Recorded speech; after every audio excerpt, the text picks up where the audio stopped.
Hello everyone, আসসালামু আলাইকুম। কি অবস্থা সবার, কেমন আছেন? আলহামদুলিল্লাহ, আমি তো বেশ ভালো আছি।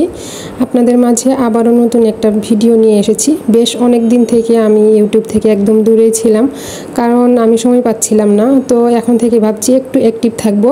তো আপনারা সবাই আমাকে সাপোর্ট করবেন যেন ভালো ভালো ভিডিও আপনাদের জন্য উপহার দিতে পারি।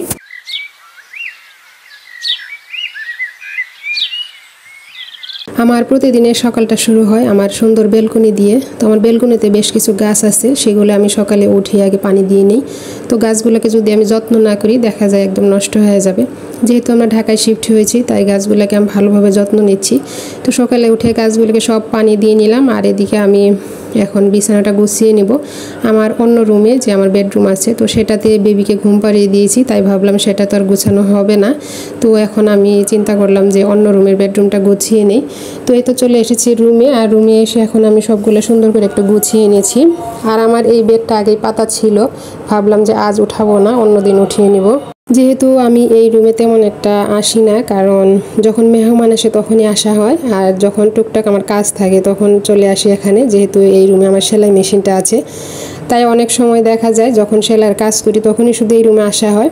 আর তেমনভাবে আমার বেডশিটটা নোংরাও হয় না, আমি অনেক দিন পর পর এটা ধুয়ে নিই। তো আজ ভাবলাম সেটা উঠাবো না, এখন একটু গুছিয়ে নেই। আর এই তো এখানে যে আমার একটা ফাঁকা জায়গা আছে আমার আলমারির সামনে, ভাবলাম এখানে যদি একটা মেট দেই তাহলে তো খুবই সুন্দর লাগবে। আর এই মেটটা মাঝে মাঝে অন্যান্য কাজও ব্যবহার করি, মাঝে মাঝে আমি রুমে বিছিয়ে রাখি, অনেক সময় দেখা যায় আমি বেলকনিতে দিয়ে ভিডিও করি। তো সব কাজে আমি এটা ব্যবহার করি। আপনারা আমার যারা ব্লগ ভিডিও পছন্দ করেন বা দেখেন অনেকেই এটা বুঝতে পারবেন। আমি একটা জিনিস এদিক সেদিক ঘুরিয়ে তারপর আমি ব্যবহার করি, এতে দেখতেও সুন্দর লাগে আর নিজের কাছেও ভালো লাগে। এই তো আমার রুমটা একদম গুছানো হয়ে গিয়েছে, তারপর আমার অনেক কাজ আছে সেগুলোও করে নিব। আপনাদের মাঝে আজ একটা দুঃখের কথা শেয়ার করব। আমাদের সবার প্রিয় আপু, আমরা তার অনেক ভিডিও পছন্দ করি, বা আমার মতো আপনারাও হয়তো অনেকে পছন্দ করেন। তিনি নিজের সমস্যার জন্য, ব্যক্তিগত কারণের জন্য ইউটিউব ছেড়ে চলে গিয়েছেন। আপনারা হয়তো বুঝতেই পারছেন আমি কার নাম নিচ্ছি। তিনি হলেন লাইফস্টাইল বাই কানিজ। কানিজ আপুকে খুবই মিস করছি, কারণ উনি আমার একদম রেগুলার ভিউয়ার্স আপু ছিলেন। সবসময় আমার ভিডিও দেখতেন আর সুন্দর সুন্দর কমেন্ট করতেন। বেশ কিছুদিন হলো ওনার আমি কমেন্ট পাচ্ছিলাম না, তো ভাবলাম হয়তো ভিডিও দিচ্ছেন না। একদিন আমি সার্চ দিয়ে ওনার ওখানে গেলাম, তো দেখলাম যে না, উনি একদম ভিডিও দেওয়া বন্ধ করে দিয়েছেন। আর দেখলাম যে অনেক ভিডিও ডিলিট করে দিয়েছেন। তো গতকাল দেখলাম সব ভিডিও ডিলিট করে দিয়েছেন, শুধু পোস্ট যেগুলো করেছেন সেগুলোই আছে।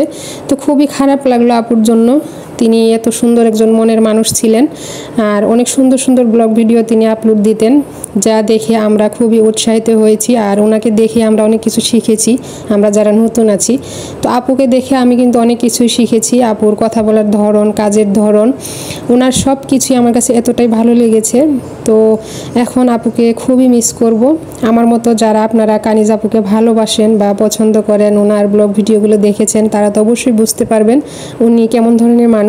উনি খুবই একজন ভালো মানুষ, আর ওনাকে আমরা সবাই খুব মিস করছি। জানি না উনি আর ফিরে আসবেন কি না, হয়তো আসবেন না।